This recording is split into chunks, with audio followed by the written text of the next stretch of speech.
sa Papa Dudut Stories, ikaw ay hindi nag-iisa.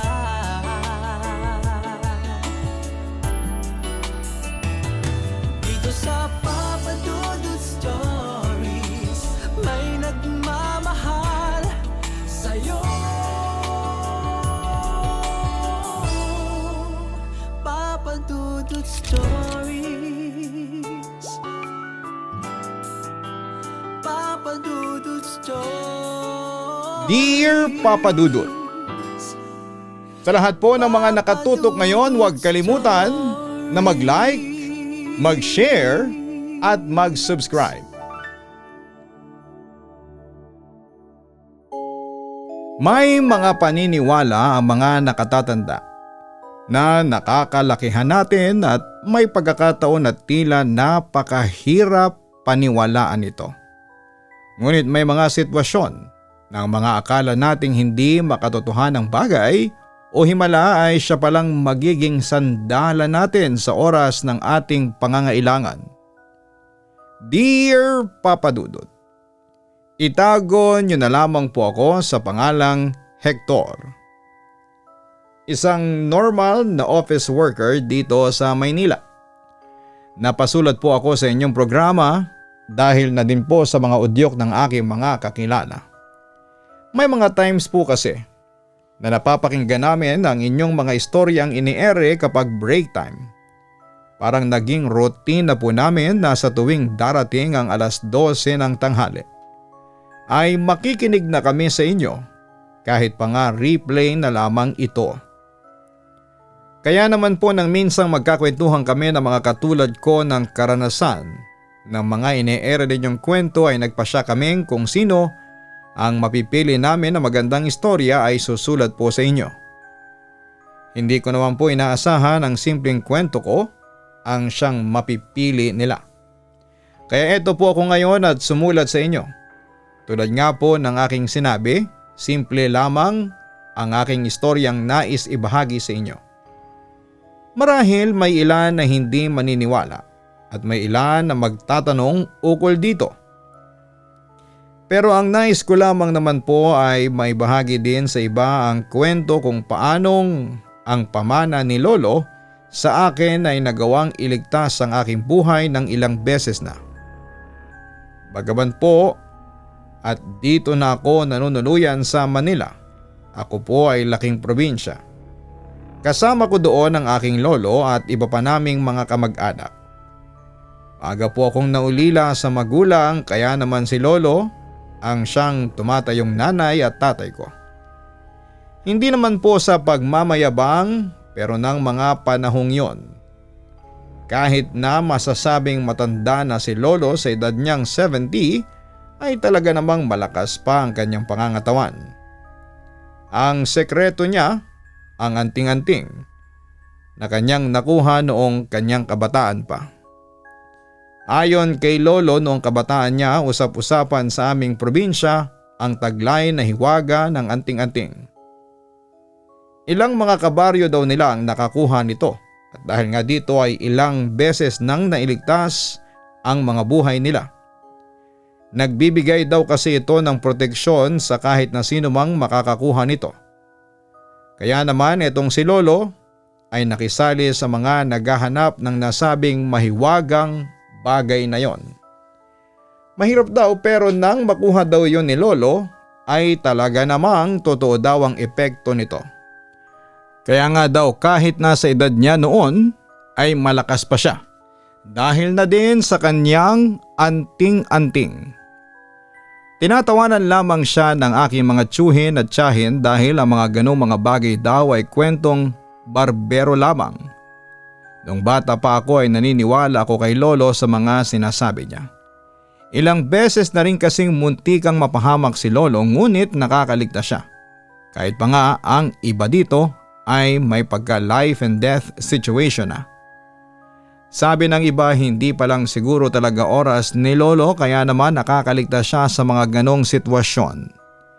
Ngunit habang lumalaki ako ay unti-unting namumulat ang aking mga mata sa ibang bagay. Tulad ng sinasabi nila, marahil may paliwanag ang lahat ng mga nangyayaring yon.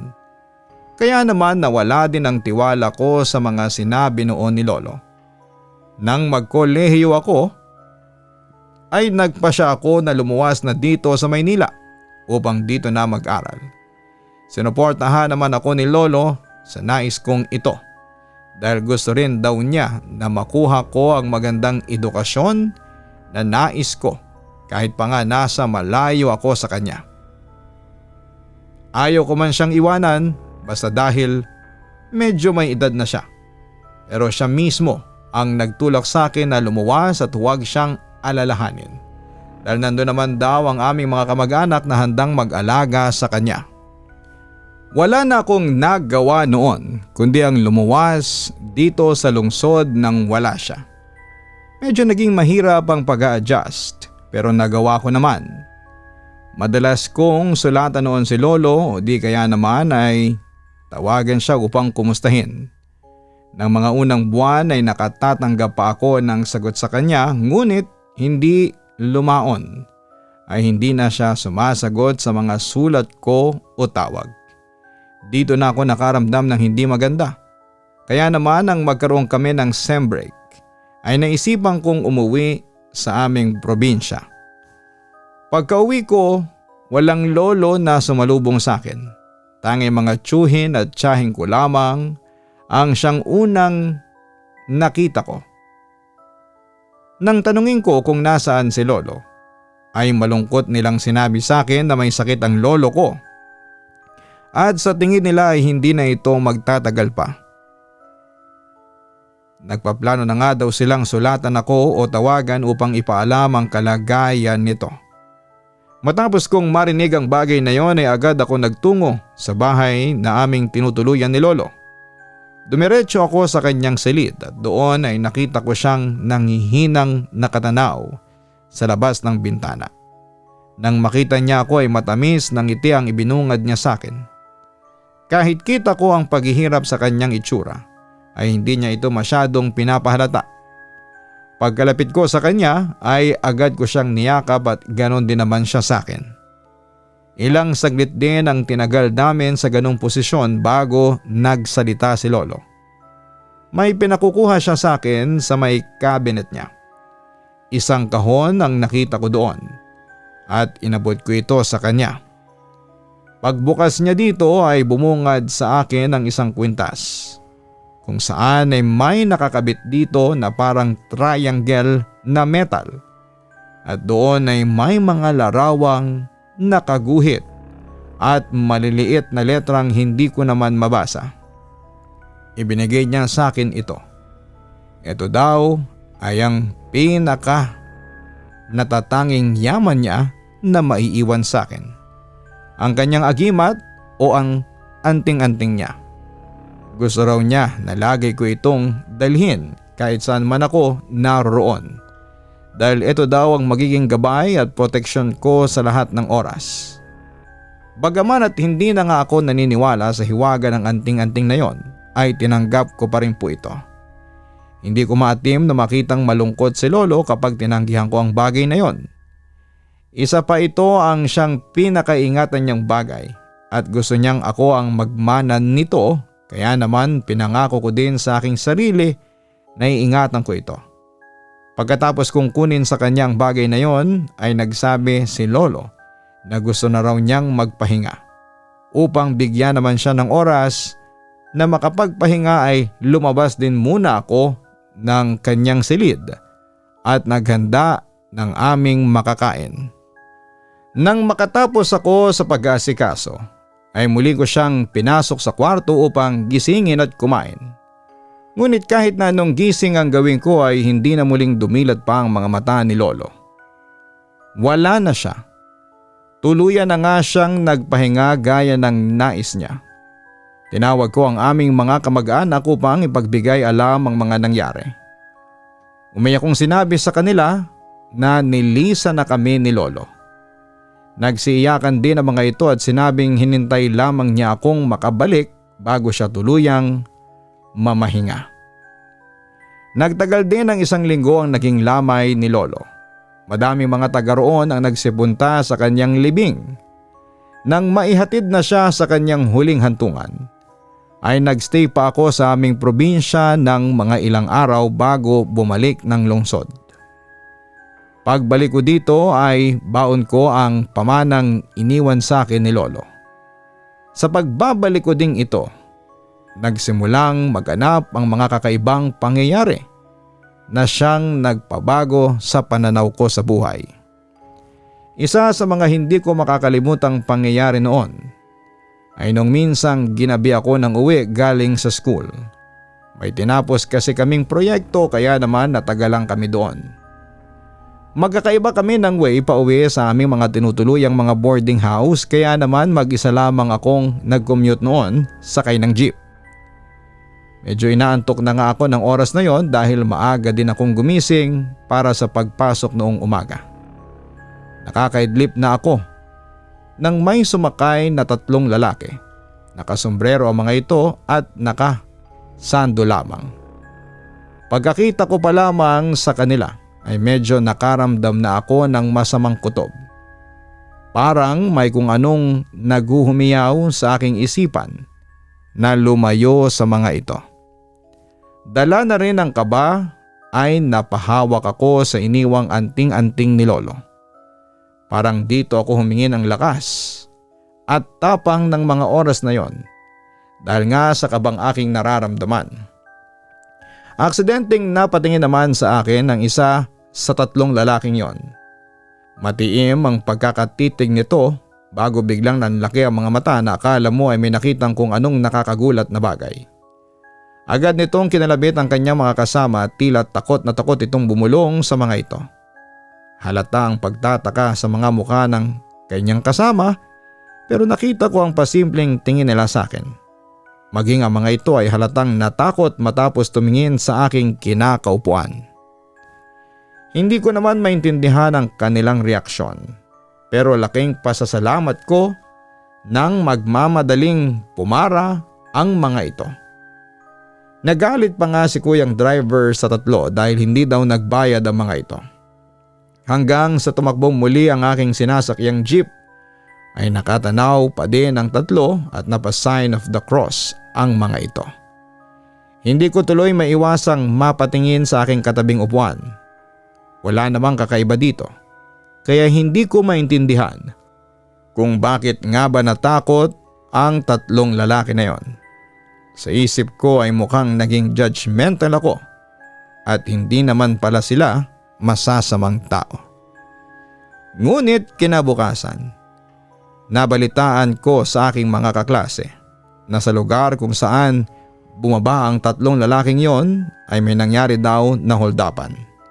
Isang sibilyan daw ang nasaktan nang magtangkang manlaban.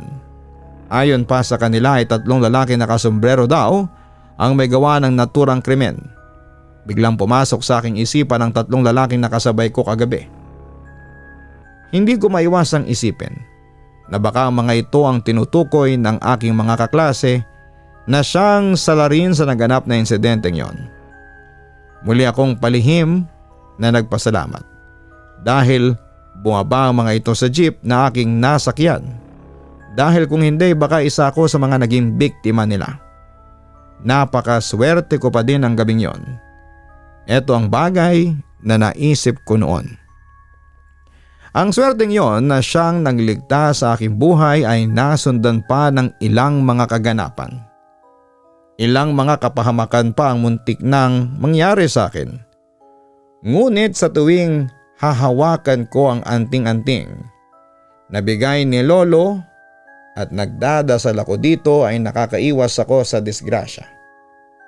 Hindi ko tuloy maiwasang maalala ang mga kwento noon sa akin ni Lolo na ilang beses na rin siyang iniligtas nito mula sa kapahamakan. Napapaisip ako kung talaga nga bang totoo ang hiwaga ng anting-anting na ito na iniwan sa akin ni Lolo. Pero sa tuwing nakakaranas ako ng mga bagay na ito, pansin ko na tila natatakot sa akin ang mga nakakaharap kong masasamang loob. Hindi ko maintindihan kung bakit pero parang may nakikita sila sa akin na kinakatakutan nila. Kung ano yon ang hindi ko matukoy. May mga pagkakataon din na tuwing nakakaiwas ako sa ilang sakuna ay parang may kung anong puwersa na tumutulak sa akin palayo dito. Pakiramdam ko ay may nakabantay sa akin sa tuwing nalalagay ako sa alanganin. Kapag binabanggit ko naman ito sa aking mga kaklase ay natatawa lamang sila. Inaasar pa nga nila ako na malakas daw yata ako sa guardian angel ko kaya ganon. Kahit ganon ang kanilang sinasabi, pakiramdam ko ay hindi lamang basta guardian angel ang gumagabay sa akin. Tila may bumubulong sa aking isipan na may iba kong kasama. Wala namang nabanggit sa akin si Lolo noon ukol sa ganung bagay kaya hindi ko masagot ang sarili kong mga katanungan. Pero dahil curious nga ako ay nag-research pa ako tungkol sa mga anting-anting na tulad nito. Ayon sa aking nalaman, may kakayahan ng mga agimat o anting-anting na tumawag na anghel, demonyo o espiritu na siyang magsisilbing proteksyon mo. May mga pagkakataon daw kasi na ginagamitan ito ng orasyon o espesyal na dasal upang maging epektibo. Parang dito lamang ako nalinawan na posibleng ang nararamdaman kong kakaibang presensya ay ang siyang sinasabing tagaprotekta ko na nakapaloob sa anting-anting na ipinamana sa akin ni Lolo. Pero nakakaramdam din ako ng kaunting takot dito. Paano pala kung imbes na simpleng espiritu o anghel ay isang demonyo palang nakapaloob dito? Paano kung ang dahilan pala nito kaya niya ako pinoprotektahan ay dahil balang araw ay kukunin niya ang aking kaluluwa bilang kapalit? Ito ang mga katanungang pumasok sa aking isipan matapos kong malaman ang mga bagay na yon. Sa takot ko nga ay nagpasya ako na limitahan ang paghingi ng tulong o pagdarasal dito. Kahit pa nga sabihin natin na bihira naman ang mga aksidente at hindi inaasahang mga sitwasyon tulad noong unang beses na magdasal ako dito. Mas maganda pa din na nag-iingat upang sa bandang huli ay hindi ako mas lalong mapahamak. Lumipas muli ang isang semester at halos ilang buwan na rin ang lumipas. Mula nang pumanaw ang aking lolo, ay naisipan kong muling umuwi sa aming probinsya. May mahigit isang buwan din kasi kaming bakasyon. Kaya naman napagdesisyonan kong doon na ito'y Google kasama ang aking mga kamag-anak. Gusto ko din kasing puntahan ang puntod ni Lolo dahil ilang buwan din akong hindi nakadalaw dito. Tuwing umuwi ako doon ay sumasakay ako ng bus, mga ilang oras din ang inaabot ng biyahe bago ako makarating sa aming probinsya. Pagdating ko doon ay madaling araw na.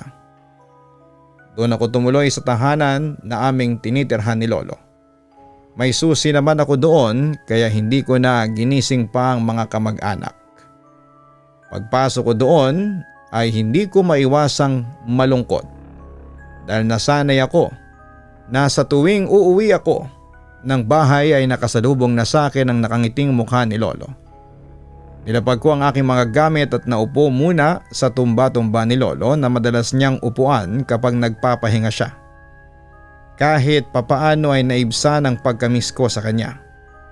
Inikot ko ang paningin ko sa bahay at mukhang nililinis naman ito ng aking mga kamag-anak kahit pa nga ilang buwan nang walang nanunuluyan dito. Hindi ko namalayan na habang nagduduyan-duyan ako sa tumba-tumba ni Lolo ay nakatulog pala ako dahil na din sa antok at pagod mula sa aking biyahe.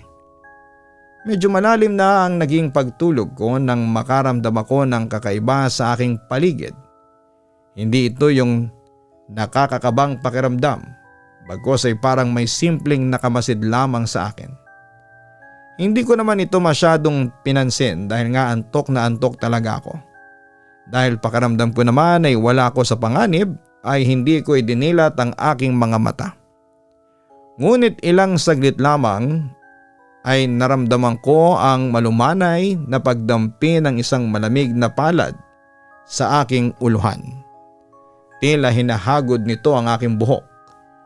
Bagaman at napapayapa nito ang aking kalooban, ay biglang nag-sink in sa utak ko na ako lamang ang naroroon sa bahay na yon. Kaya sino ang taong ito na humahagod sa aking uluhan? Napabalikwas po talaga ako ng bangon nang mapagtanto ko ang mga bagay na yon. Agad kong iginala ang aking paningin upang hanapin kung sino ang taong yon na nakapasok sa bahay. Ngunit nakailang balik-balik na ako ng tingin ay wala akong nasilayan na kahit na sino. Mag-isa lamang ako sa bahay, nakaramdam ako ng kaba ng mga oras na yon. Oo nga, at tila walang balak na masama sa akin ang sinumang nilalang na kanina lamang ay kasama ko. Ngunit ang isipin na nilapitan ako nito ay sapat ng dahilan upang maalarma ako. Tinangka kong tingnan ang mga silid at maging ang paligid ng bahay, ngunit wala talaga akong nasilayan na sinuman. Parang naglaho lamang ito na parang bula matapos kong malimpungatan. Ayokong takutin ang sarili ko, lalo pa nga at ako lamang ang mag-isang titira doon. Kaya naman pinalampas ko ang insidenteng ito.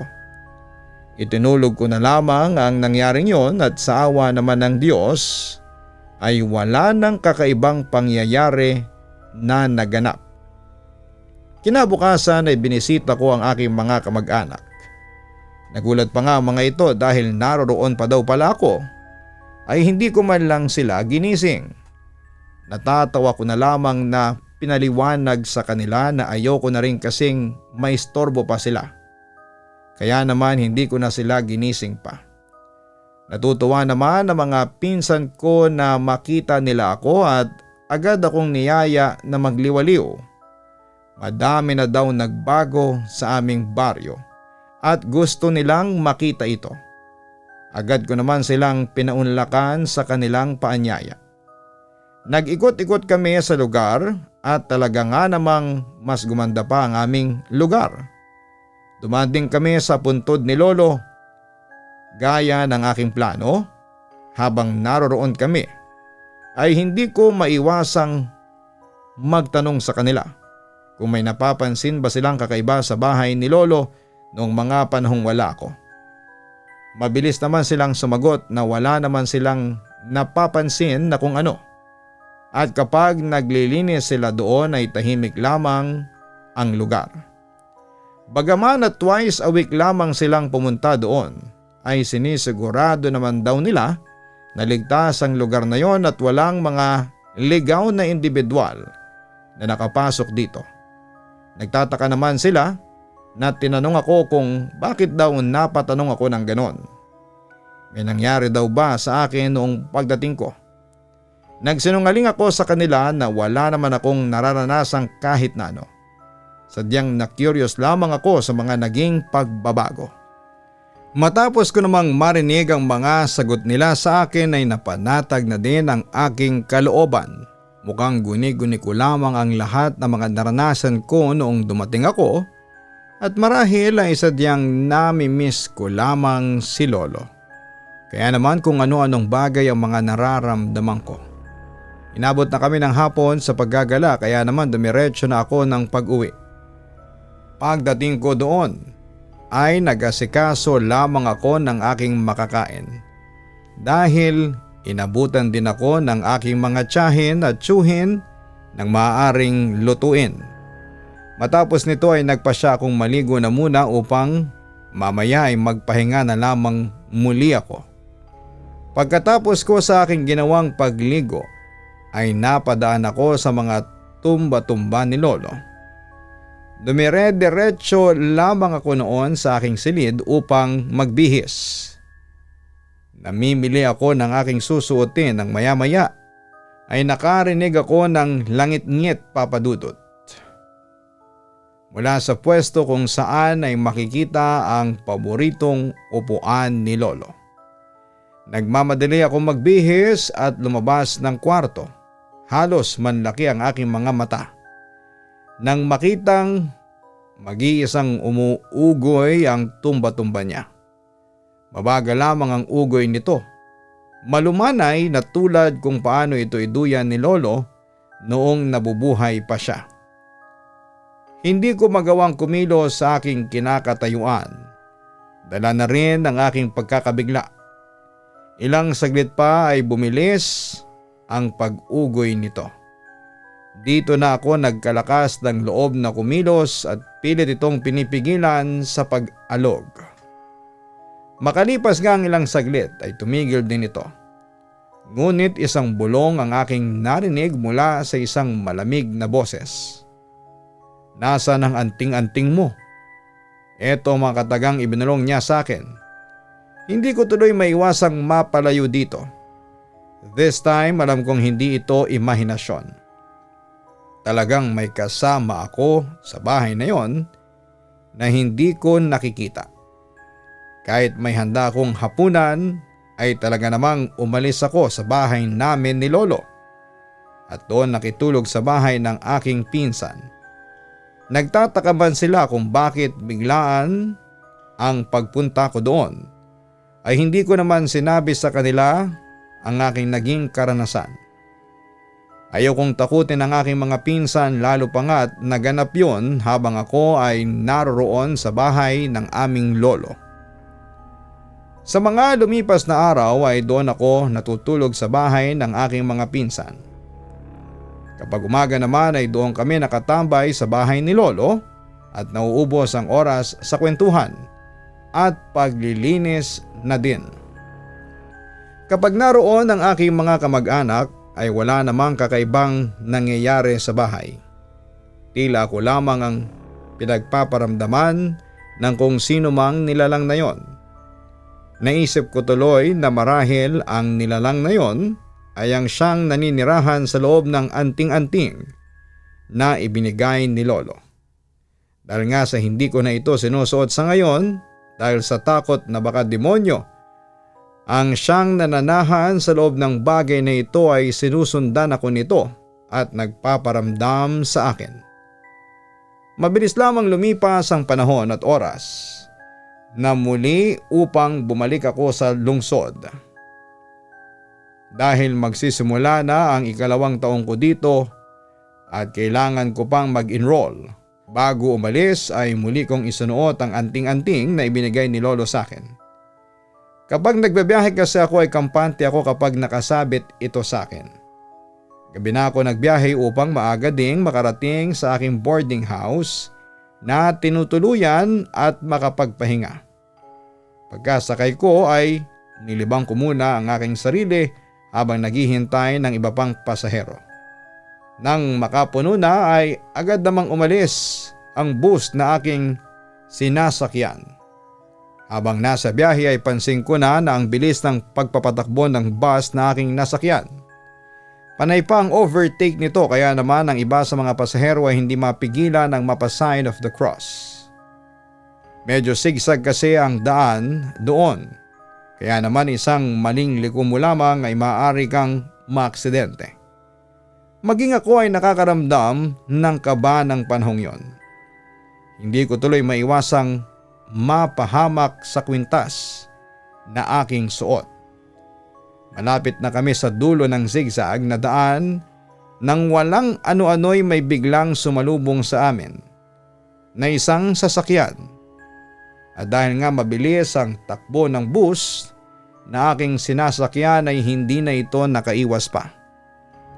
Ramdam ko ang pagsalpok nito sa sasakyan. Tumama ng malakas ang aking ulo sa mga bakal sa may bintana dahilan upang mahilo ako sa impact at hindi ko na halos maramdaman ang mga nangyayari sa aking kapaligiran. May ilang mga nag-iiyakan na dahil ang mga kasama nila ay makikitang sugatan dahil sa biglang pagbangga. Habang nakatingin sa kanila ay ramdam ko na may mainit na likido na dumadaloy sa aking ulo. Kabadong-kabado na ako at nakita kong nagpapanik ang ibang mga sakay ng bus. Dahil na rin marahil sa natamo kong sugat ay paminsang-minsang blurred ang mga nakikita kong mga kaganapan sa aking paligid. Parang gusto ko na lamang ipikit ang aking mga mata. Ngunit bago ko magawa ito ay isang malakas na sigaw ang aking narinig. Tinatawag nito ang aking pangalan na para bang pinipigilan ako nitong pumikit. Muling napadilat ang aking mata at pilit na inaaninag ang pinagmumulan ng boses na yon. Nakita ko sa aking harapan ang isang matandang lalaki. Nag-aalala ang tingin nito sa akin at hindi ko alam kung bakit, ngunit ang unang pumasok sa aking isipan nang makita ko ito ay ang aking namayapang lolo. Patuloy ito sa pagtawag sa aking pangalan na parang ginigising ang aking diwa. Dahil dito ay nagawa ko pang tumayo at kahit suray-suray ay pinilit kong makalabas ng bus dahil nakikita kong nagsisilabasan din ang ibang mga pasahero. Nangihina ako ng mga oras na yon, ngunit bigla akong nakaramdam ng tila may umalalay sa aking likuran ng mga oras na yon. Hindi ko na nakita kung sino ito, ngunit nang makalabas ako ng bus ay nawala din ang pakiramdam na yon. Dito ko na nakita ang ibang pasahero at tinulungan nila akong makaupo sa gilid ng kalsada upang makapagpahinga. May ilan na pinunasan ng likodong tumulo sa aking ulo. Ilang saglit pa nga ay narinig namin ang tunog ng ambulansya. Kaming mga nasugatan ang una nilang inasikaso at nilapitan para bigyan ng paunang lunas bago isinakay sa sasakyan upang madala sa malapit na ospital. Nang makarating doon ay dito na bumigay ang aking katawan at tuluyan na akong nawala ng malay. Pagkagising ko ay nasa tabi ko na ang aking mga kamag-anak. Nagsisiiyakan ang mga ito at halata ang takot sa kanilang mga mukha. Halos isang araw daw akong walang malay dahil sa pagdurugo ng aking ulo. Ilang mga pasahero din ng bus ang siyang nakita kong naroroon. May isang matandang babae ang lumapit sa akin at ayon sa kanya ay maswerte raw ako na nakalabas agad ako sa bus dahil nagliyab daw ang bahagi kung saan ako nakaupo noong mga oras na yon. Tinanong ko naman siya kung nakita ba niya yung matandang lalaki na tumulong sa akin. Ngumiti lamang siya sa akin, sabay sabi na wala daw matandang lalaki doon. Ako lamang ang lumaban na mag-isa para sa aking kaligtasan. Marahil daw ang nakita kong matanda ay siyang gabay ko na mula sa kabilang buhay at malapit sa akin. Tinulungan daw marahil ako nito upang makaligtas sa panganib na yon. Naluha po talaga ako ng mga oras na yon, hindi lamang pala dala ng aking pagkahilo ang nakita kong matanda na ito. Si Lolo pala talaga ang siyang matandang yon na gumising sa akin upang makaalis ako sa pwesto ko.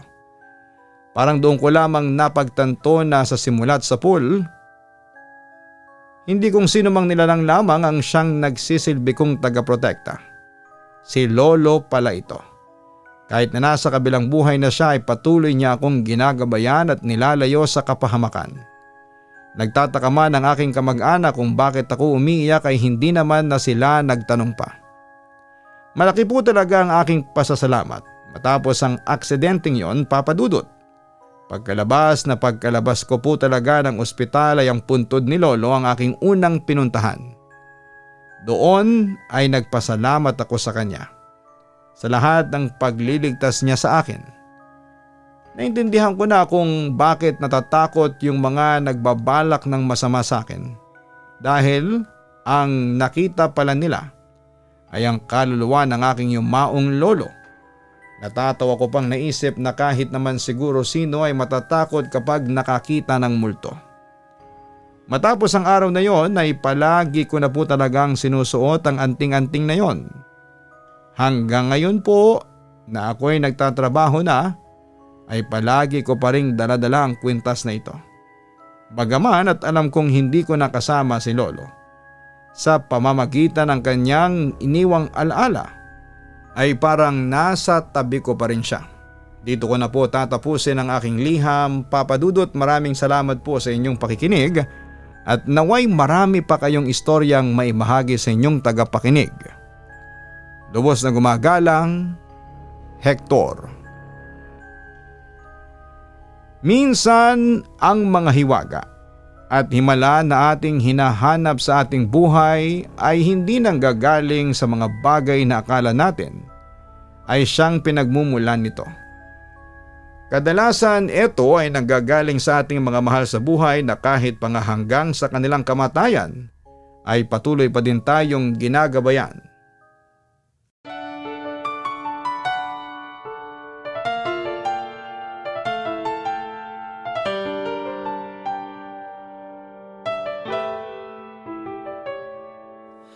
Ang buhay ay mahiwaga,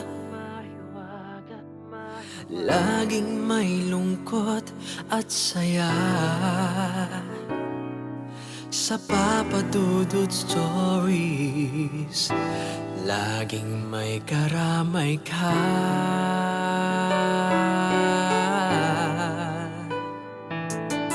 Mga problemang kay bigat, dito ay pakikinggan ka. Sa Papa Dudut Stories, kami ay iyong kasama. Dito sa Papa Dudut Stories, ikaw ay hindi nag-iisa.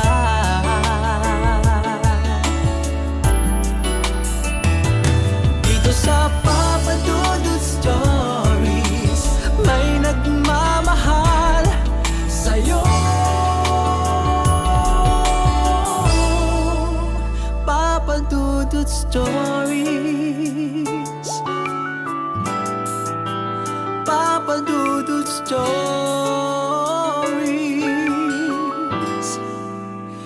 Papa Dudut Stories.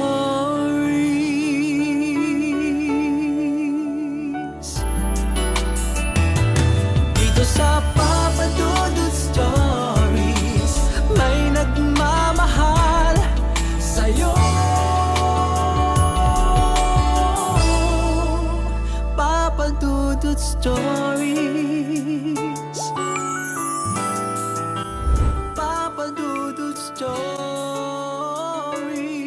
Hello mga ka-online, si Papa Dudut po ito. Nag-enjoy ka ba sa ating kwento ngayong araw? Huwag kalimutan na i-share, mag-like at mag-subscribe. Maraming salamat po.